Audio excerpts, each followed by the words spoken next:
नमस्कार। उत्तर प्रदेश की खबरों के साथ मैं हूं मनोज मानस। खबरों का रुख करेंगे उससे पहले देख लेते हैं इस वक्त की अहम सुर्खियां। महाकुंभ में जेपी नड्डा ने संगम में लगाई पवित्र डुबकी। सीएम योगी ने भी किया स्नान, सूर्यदेव को दिया अर्घ्य, साइबेरियन पक्षियों को खिलाया दान।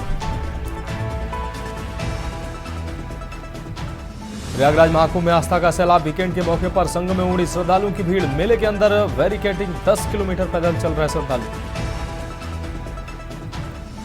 अखिलेश यादव का यूपी सरकार पर निशाना। जो काम में असफल होते हैं वो लक्ष्य की समय सीमा बदलते हैं। जनता को योगी सरकार पर विश्वास नहीं। अलीगढ़ में अस्पताल की वसूली के भेंट चढ़ा परिवार। 6 दिन से इलाज के बाद अस्पताल में महिला की मौत के बाद स्टाफ ने मांगे पैसे। नाराज पति ने किया सुसाइड। कानपुर में गोविंदनगर पुलिस का नया कारनामा। थाने के मालखाने से 41,30,000 कैश और जेवरात गायब। पूर्व में तैनात मुहर्रिर के खिलाफ थाने में मुकदमा दर्ज। और लखनऊ में संभागीय खाद्य नियंत्रण ऑफिस में जान से खिलवाड़। जर्जर दफ्तर में प्लास्टर गिरने से कर्मचारी हुआ घायल। एलडीए के मरम्मत नहीं कराने से सहमे लोग। आप देख रहे हैं के न्यूज, खबरों का सारथी। और अब खबर विस्तार से। अहम खबर से बुलेटिन की शुरुआत करेंगे अलीगढ़ से। अहम खबर जहां 8 साल की मासूम के साथ हैवानियत की गई है। मासूम को लड़के ने बनाया है हवस का शिकार। चॉकलेट खिलाने के बहाने घर ले जाकर दुष्कर्म किया है। परिजनों की शिकायत पर आरोपी के विरुद्ध एफआईआर दर्ज की गई है। पुलिस ने पीड़ित बच्ची को जांच के लिए हॉस्पिटल भेजा है। पुलिस जांच पड़ताल कर आरोपी की तलाश में जुटी हुई है। आपको बता दें, पाली मुकीमपुर थाना इलाके के एक गांव की यह घटना है।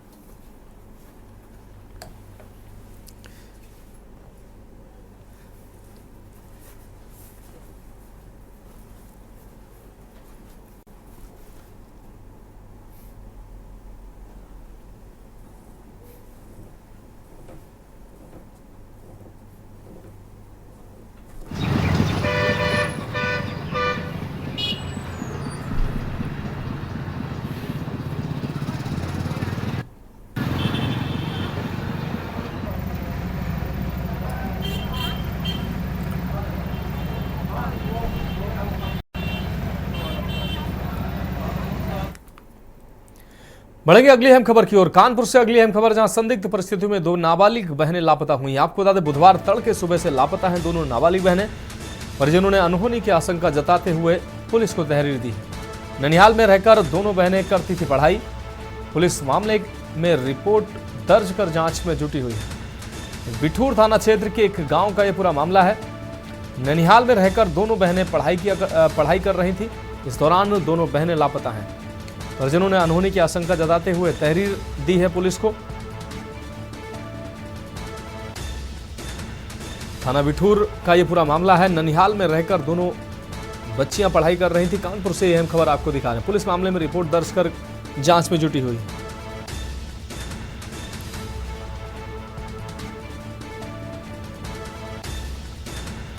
तो कानपुर से अहम खबर, संदिग्ध हालातों में 2 नाबालिग बच्चियां लापता हैं। बुधवार तड़के सुबह से लापता हैं दोनों नाबालिग बहनें। परिजनों ने अनहोनी की आशंका जताते हुए पुलिस को तहरीर दी है। आपको बता दें, ननिहाल में रहकर पढ़ाई कर रही थी दोनों नाबालिग बहनें। अगली अहम खबर का रुख करते हैं सोनभद्र से। अगली अहम खबर, जहां मादक पदार्थ की तस्करी करते 4 आरोपी गिरफ्तार हुए हैं। गिरफ्तार आरोपियों के पास से 33 किलो गांजा बरामद हुआ है। बरामद गांजे की अनुमानित कीमत 6 लाख रुपए बताई जा रही है। तस्करी में 2 लग्जरी कार भी शामिल है। पकड़ी गई कार की कीमत 20 लाख रुपए बताई जा रही है। पुलिस ने कुल 26 लाख रुपए पुलिस ने कुल 26 लाख रुपए पर कार्रवाई की। आरोपियों की लोधी से किया गया है गिरफ्तार। एक व्यक्ति फरार हुआ है। उड़ीसा से वाराणसी जा रही थी गांजे की खेप। सभी आरोपी वाराणसी निवासी बताए जा रहे हैं। सोनभद्र के रावर्ट्सगंज कोतवाली क्षेत्र का यह पूरा मामला है।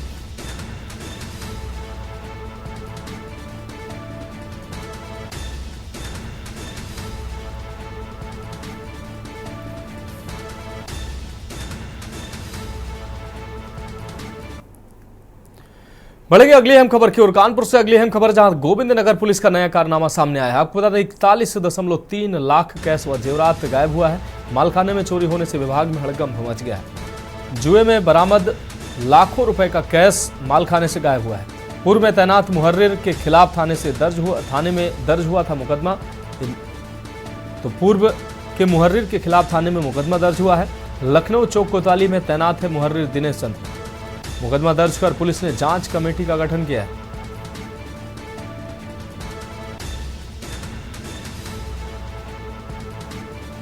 तो पूर्व में तैनात मुहर्रिर के खिलाफ थाने में केस दर्ज किया गया। आपको बता दें, लखनऊ चौक कोतवाली में तैनात है मुहर्रिर दिनेश चंद्र।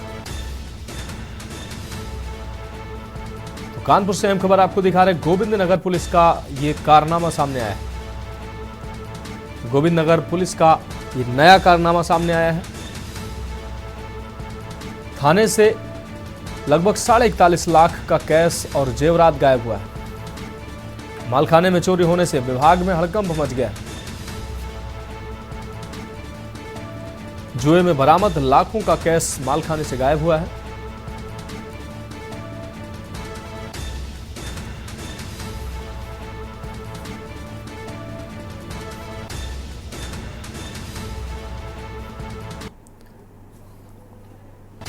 तो लखनऊ चौक कोतवाली में तैनात है मुहर्रिर दिनेश चंद्र। मुकदमा दर्ज कर पुलिस ने जांच कमेटी का गठन किया है।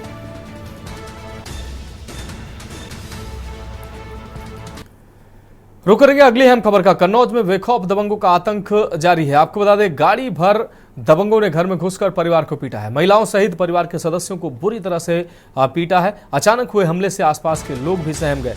सभी घायल मेडिकल कॉलेज में भर्ती कराए गए हैं। तिरवा कोतवाली क्षेत्र के भुगैतापुर गांव की यह पूरी घटना है।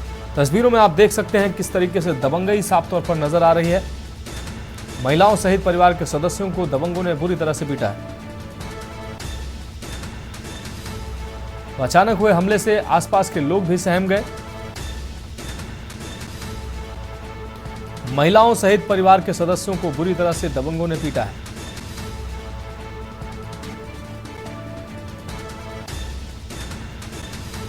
आप देख सकते हैं किस तरीके से महिलाओं को भी नहीं बख्शा है, किस तरीके से दबंगों ने महिलाओं पर वार किया है।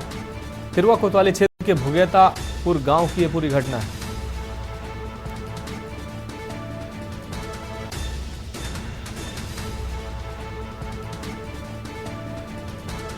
गाड़ी भर दबंगों ने घर में घुसकर परिवार को पीटा है। आप देख सकते हैं किस तरीके से गाड़ी से उतरे हैं ये दबंग और उतरते ही लाठी डंडों से परिवार पर टूट पड़े हैं ये दबंग।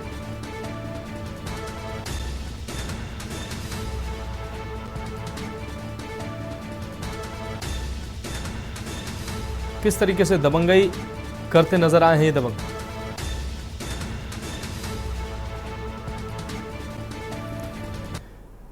रुक करेंगे अगली अहम खबर का। राजधानी लखनऊ से अगली अहम खबर, जहां छत का प्लास्टर टूटकर कर्मचारी पर गिरा है। सरकारी ऑफिस में छत का प्लास्टर कर्मचारी पर गिरा है। प्लास्टर गिरने से कर्मचारी घायल हुआ है। संभागीय खाद्य नियंत्रक ऑफिस में दोपहर में यह घटना हुई है।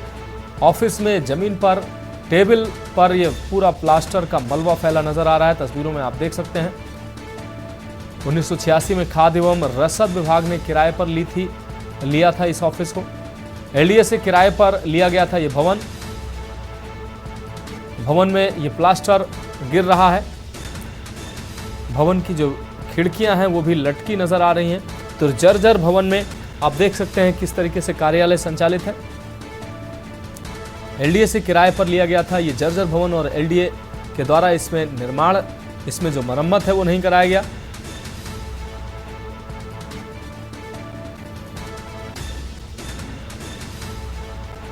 तो छत का प्लास्टर टूटकर कर्मचारी पर गिरा है। लखनऊ से खबर आपको दिखा रहे, सरकारी ऑफिस में छत का प्लास्टर कर्मचारी पर गिरा है, जिससे कर्मचारी घायल हुआ है। प्लास्टर गिरने से कर्मचारी घायल हुआ है। प्लास्टर का मलबा आप देख सकते हैं। रुक करेंगे अगली अहम खबर का। हरदोई से अगली अहम खबर, जहां दहेज हत्या के आरोपियों को गिरफ्तार किया गया है। वांछित आरोपियों को पुलिस ने गिरफ्तार किया है। पुलिस ने 3 आरोपियों को गिरफ्तार किया है। मृतक के परिजनों की तहरीर पर मुकदमा दर्ज हुआ था। दहेज हत्या के आरोप में 4 आरोपियों पर मुकदमा था। सांडी कोतवाली के धाधा मऊ ग्राम सभा का यह पूरा मामला है।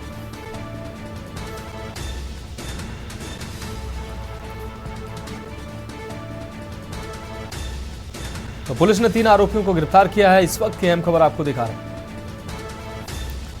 मृतक के परिजनों की तहरीर पर मुकदमा दर्ज हुआ।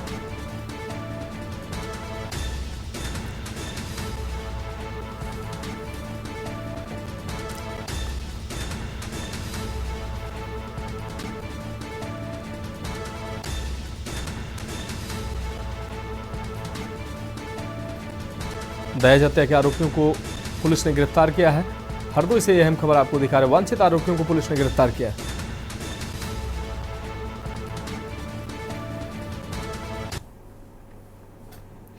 रुक करके अगली अहम खबर का। उत्तर प्रदेश की योगी सरकार ने वित्तीय वर्ष 2025-26 का बजट पेश किया है, जिस पर समाजवादी पार्टी अध्यक्ष अखिलेश यादव ने कई सवाल उठाए हैं। वहीं कानपुर की विधायिका, आपको बता दें, कानपुर की विधायक नीलिमा कटियार ने सपा पर करारा प्रहार करते हुए कहा कि विपक्ष हमेशा नकारात्मक भूमिका निभाता है। उन्होंने इस बजट को यूपी के चौतरफा विकास के लिए बेहद महत्वपूर्ण बताया है। नीलिमा कटियार ने कहा कि इस बजट में सामाजिक सुरक्षा, पर्यटन को बढ़ावा देने और युवाओं के लिए रोजगार के अवसरों का खास ध्यान रखा गया है। साथ ही चिकित्सा सुविधाओं को भी प्राथमिकता दी गई है। प्रदेश में विकास की गति को रफ्तार देने के लिए योगी सरकार ने वित्तीय वर्ष 2025-26 का बजट पेश किया है।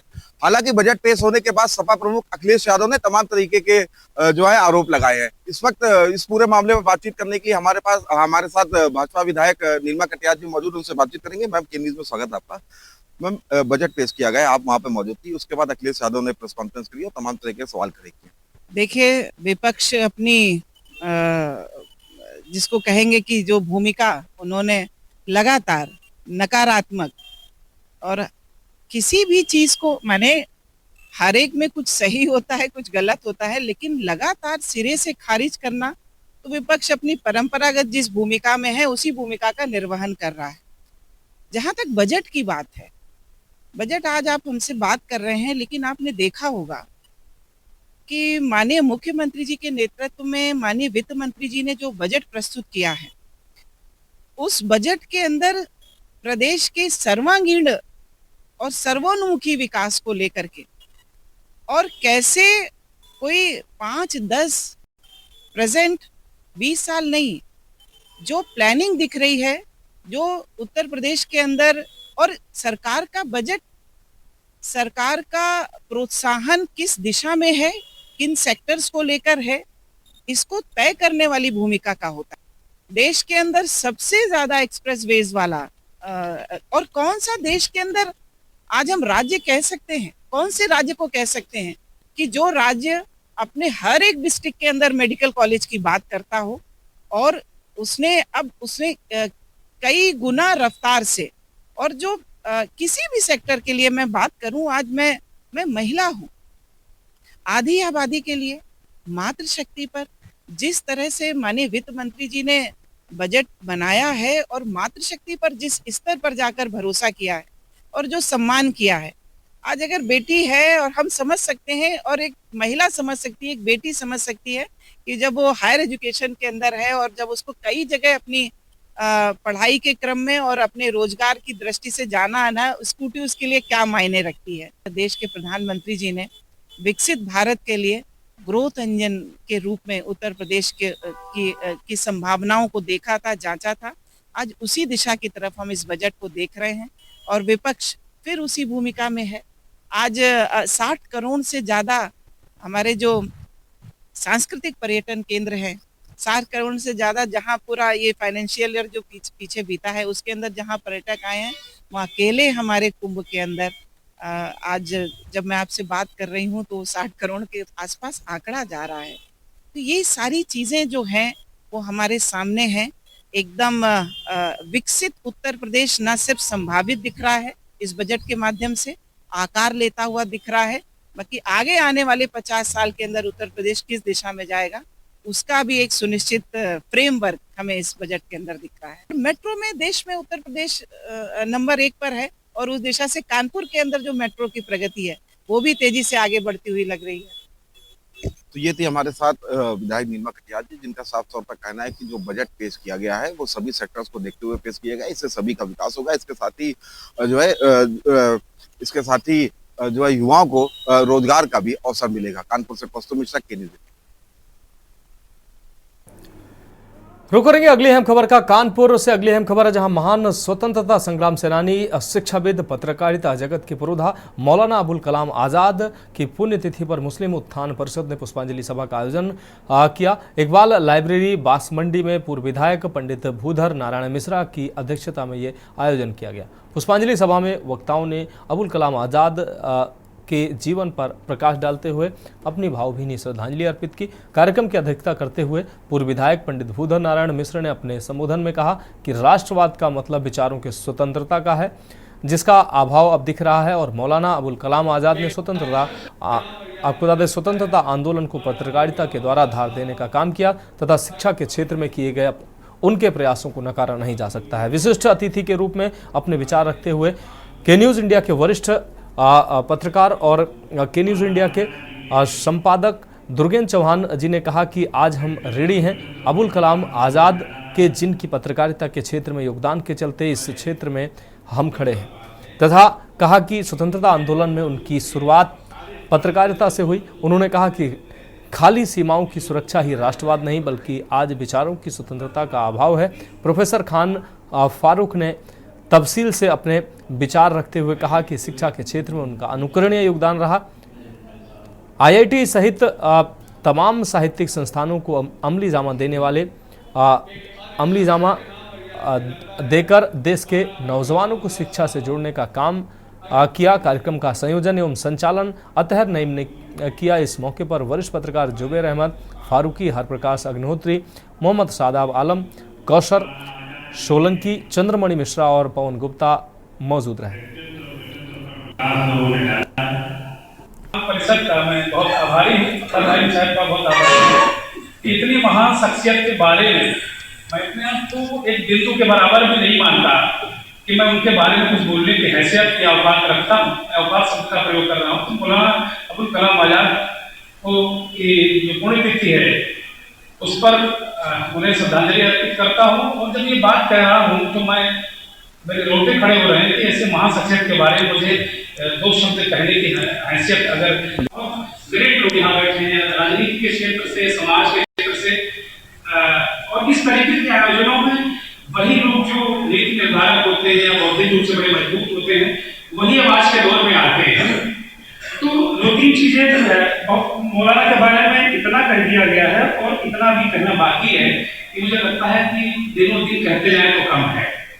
लेकिन चूंकि मैं पत्रकार हूँ तो उनके पत्रकारिता के पहलू पर मैं दो शब्द बोलना चाहूंगा कि मौलाना जब क्रांति के आंदोलन में, भारत के आंदोलन में जब आए तो एक पत्रकार के रूप में आए, तो मुझे उनकी बिरादरी होने का भी बहुत गर्व है कि मैं उनकी बिरादरी का हूँ।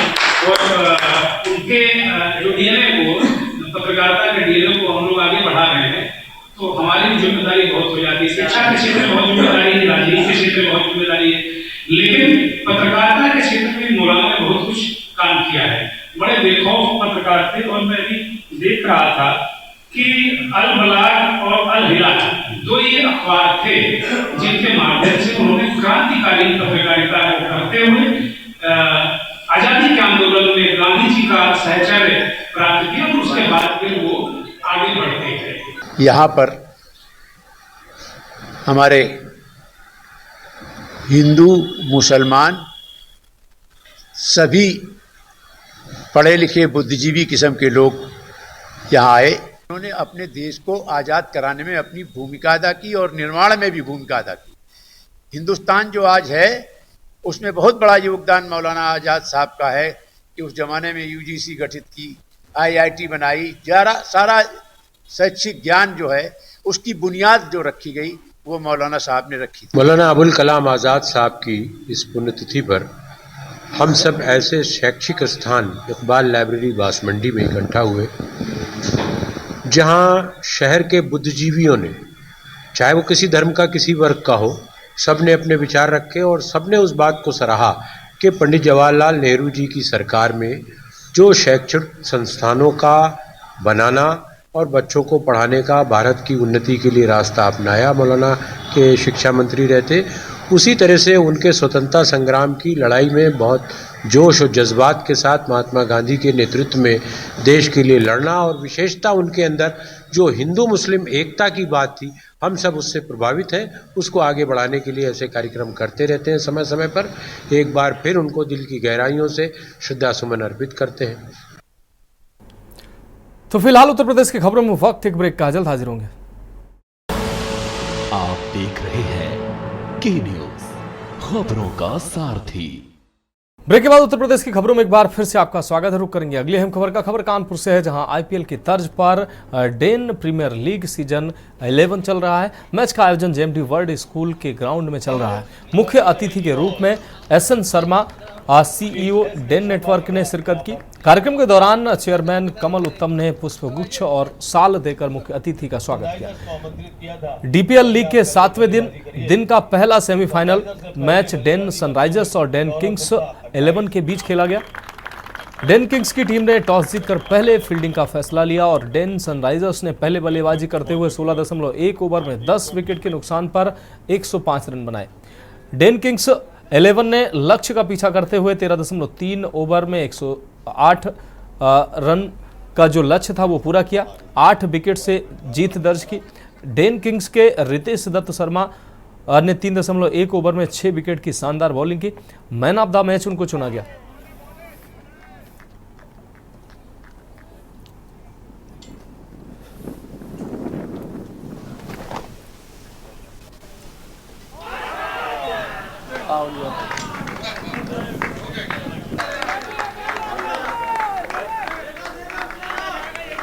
बहुत खुशी होती है मेरे को।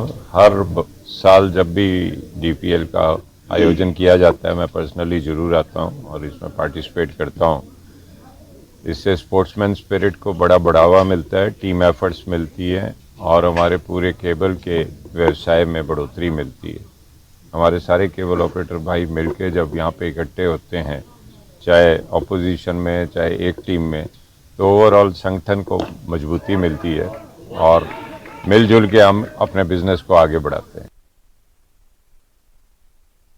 अगली अहम खबर चित्रकूट से, जहां महाकुंभ में स्नान करने के लिए देश के कोने कोने से करोड़ों की संख्या में श्रद्धालु प्रयागराज पहुंचकर महाकुंभ में आस्था की डुबकी लगाकर पुण्य अर्जित कर रहे हैं। ऐसे में यूपी के जेलों में बंदी अभी चाह रहे हैं कि महाकुंभ में स्नान करने जाया जाए, लेकिन वो पहुंच नहीं सकते हैं, जिसको लेकर यूपी जेल प्रशासन ने बंदियों को महाकुंभ का स्नान और पुण्य लाभ का प्रदान करने के लिए एक अनूठी और आध्यात्मिक पहल की शुरुआत की, जिसके तहत प्रयागराज महाकुंभ से गंगा जल लाकर जेल में बंद बंदियों को जल से स्नान कराया जा रहा है। जिसके तहत चित्रकूट जेल प्रशासन द्वारा भी प्रयागराज महाकुंभ से गंगा जल मंगाकर जेल के अंदर गंगा जल को विधि विधान से पूजा पाठ और मंत्र उच्चारण के साथ गंगा जल को कुंड में डालकर बंदियों को गंगा जल से स्नान कराया गया।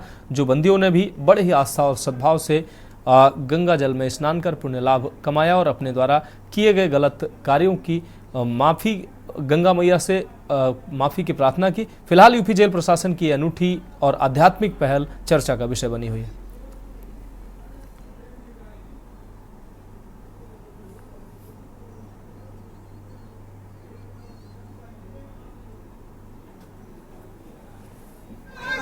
तो 44 साल बाद दिव्य कुंभ एवं भव्य महाकुंभ का एक संयोग बना था और शासन ने मुख्यालय द्वारा दिशा निर्देश दिए गए थे कि कारागार के बंदी भी इस पुण्य प्रतिफल को प्राप्त करें। इस क्रम में जिला कारागार चित्रकूट पर हमारे द्वारा संगम के पवित्र जल को कलश में मंगाया गया और उसको एक टब में एक कुंड बनाया गया। उस कुंड के पानी में उस कलश के जल को, पवित्र जल को मिलाया गया एवं विधिवत पूजा अर्चना के साथ बंदियों ने स्नान किया और उन्होंने गंगा माता से प्रार्थना किया कि उनके जो किए हुए जो भी गलत कार्य हैं उनको क्षमा करें और भविष्य में उनमें सुधार आए और वो अच्छा जीवन व्यतीत कर सके।